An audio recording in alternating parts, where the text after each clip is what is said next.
Bonjour, d'où venez-vous? De Nubie, je viens chercher de la nourriture pour ma tribu. Vous avez dû en faire du chemin, mais vous êtes au bon endroit. Payez le prix demandé, je vous donnerai un reçu et vous pourrez vous présenter là-bas. Merci. Eh bien, il y a de plus en plus d'étrangers en ce moment. Ils sont si nombreux. Tiens, le prochain groupe non plus n'a pas l'air d'être égyptien. C'est vrai. Bonjour messieurs. Bonjour, nous venons d'Israël, nous avons vraiment besoin de nourriture. Un instant. Viens avec moi, s'il te plaît. Vous avez vu cette femme là-bas? Ça doit être quelqu'un d'important, comme il a dit. Qu'y a-t-il, Joseph? Ces hommes là-bas, ceux qui viennent d'Israël, je les reconnais, ce sont mes frères. J'en suis sûr, j'en suis sûr. Vos frères? Ceux qui vous ont vendus comme esclaves? Incroyable! Bon, en fin de compte, ce n'est pas si incroyable vu la famine et que... Écoute, surtout, ne m'appelle pas Joseph devant eux, d'accord? Euh, Tu m'appelles intendant. D'accord, Joseph. Non, intendant. D'accord, attendant. Parfait. À présent, je tiens ma vengeance. Que dites-vous? Messieurs, nous avons bien réfléchi et nous sommes persuadés que vous êtes des espions. Vous êtes venus pour repérer les points faibles du pays d'Égypte. Un peu de respect. Vous êtes devant l'intendant du pharaon, le deuxième homme le plus important d'Égypte. Je vous avais dit que c'était quelqu'un d'important. Vous vous trompez, monsieur l'intendant. Nous sommes tous frères du même père. Vous m'en direz tant. Et ce père est-il toujours en vie? Oui, mais... Et avez-vous d'autres frères? Oui, deux. Enfin, non, un, beaucoup plus jeune que nous. Vous avez dit deux. Oui, en fait, on avait un autre frère, mais il est mort il y a longtemps. Bon, assez discuté. Mettons tous au monde en prison jusqu'à ce que je trouve un sort. En prison? Mais on n'a rien fait. Monsieur l'intendant, non. Non, c'est pas juste. Hein. Joseph ne s'attendait pas à revoir sa famille, et encore moins ceux qu'il avait vendus comme esclaves. Ce soir-là, il réfléchit en compagnie de son épouse. Voyons, Joseph.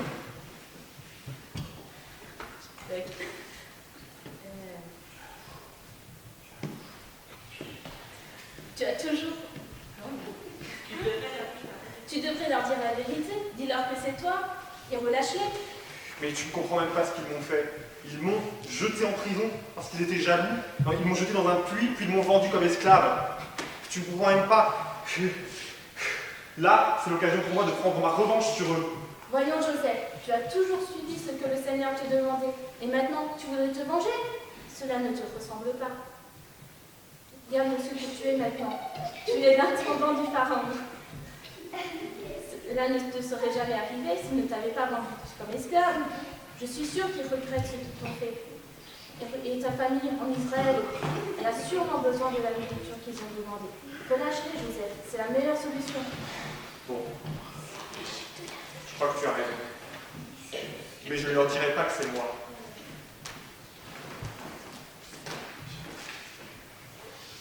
J'ai un plan. Je vais les tester pour voir s'ils regrettent réellement ce qu'ils m'ont fait. Et 3 jours plus tard, voici ce qui arriva. Vous savez, les gars, je me demande si ce qui nous arrive n'est pas une punition envoyée par Dieu, parce qu'on n'a pas eu pitié de Joseph à l'époque.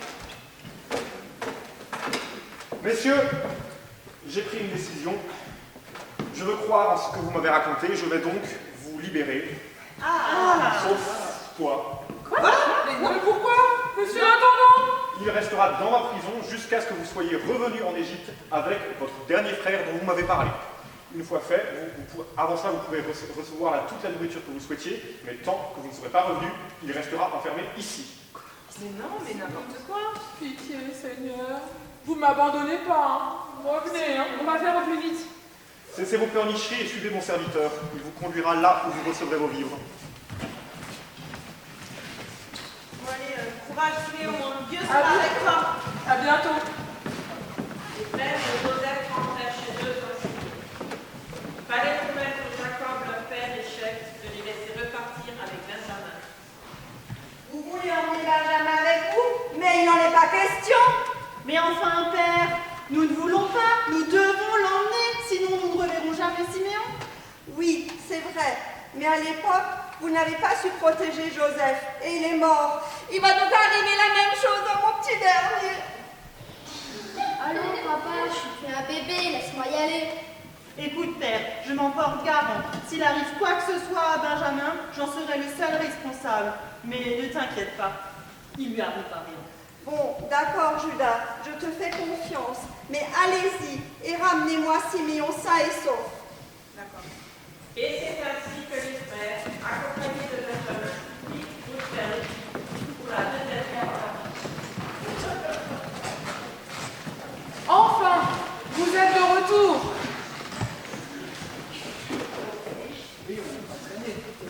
Ça n'a pas été trop dur? Messieurs, nous n'avons pas beaucoup de temps. L'intendant du pharaon vous invite à un banquet préparé spécialement pour vous. Veuillez, monsieur. Quoi? C'est le monde à l'envers. Vous nous prenez pour des espions et maintenant nous sommes ses invités. Allez, pour une fois qu'on a une bonne nouvelle. Allons-y. Bon, allons-y, d'accord, mais il y a quelque chose qui tombe pas moi depuis qu'on est arrivé la première fois.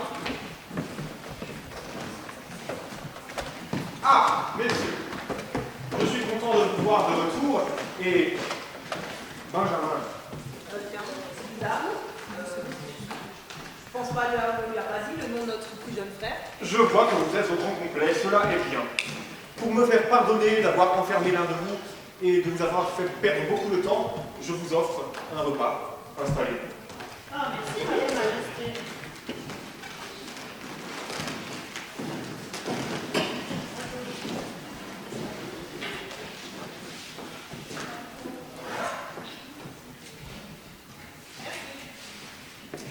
Le repas se passe normalement.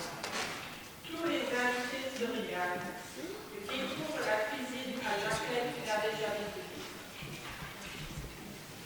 Hein? Je ne pourrai jamais manger tout ça. T'en as de la chance, toi. Et puis, une fois rassasiés, Joseph leur fait remettre des sacs de nourriture. Un pour chacun des bons hommes, y compris Benjamin.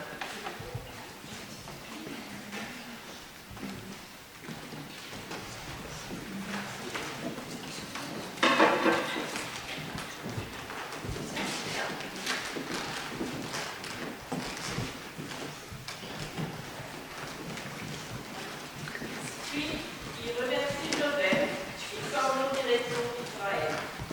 Mais il ignore que Joseph n'a pas prévu de le laisser son argent.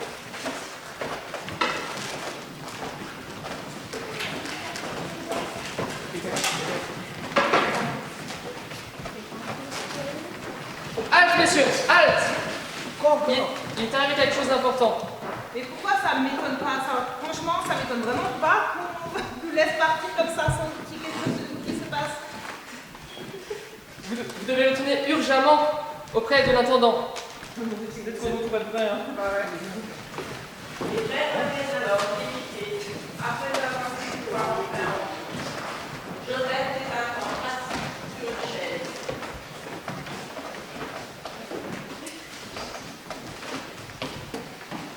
Messieurs, je suis extrêmement déçu. Je vous ai ouvert ma demeure, croyant pouvoir vous faire confiance, et vous m'avez trahi.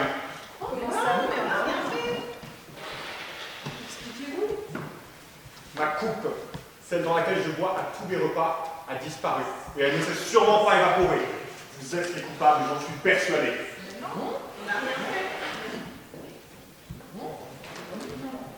Il est impensable pour nous de voler quoi que ce soit. Nous suivons les lois de notre Dieu. Silence.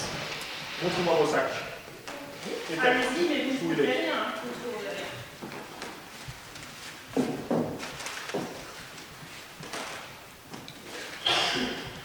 Maître, la voilà. Mais non, Benjamin, mais qu'est-ce que t'as fait? Mais je ne comprends pas. Mais c'est pas possible. Un peu de silence dans ma demeure. Quelle surprise de voir celui qui paraissait le plus inoffensif d'entre vous être le coupable. J'ai perdu assez de temps avec vous, alors cette fois-ci j'irai droit au but. Étep, emmène-le et qu'on le mette à mort. Mais c'est pas possible. Il a rien fait. Votre Majesté, je promets, je jure que tout ce qui vient d'arriver, nous ne l'avons pas préparé. Et jamais je n'aurais pensé que notre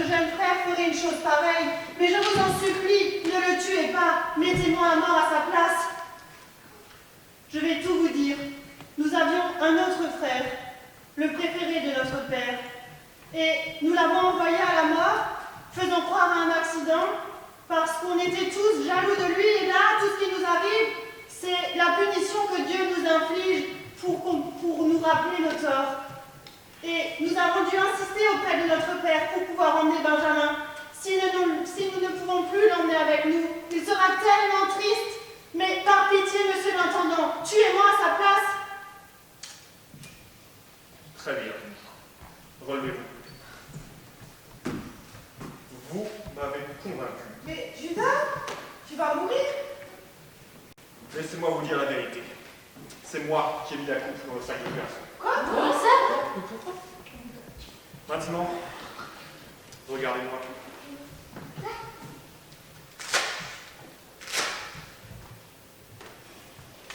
Je suis Joseph, votre frère.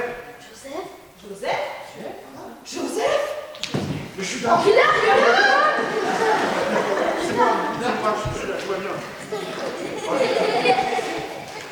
Joseph? Mais c'est merveilleux! Mais t'es en vie?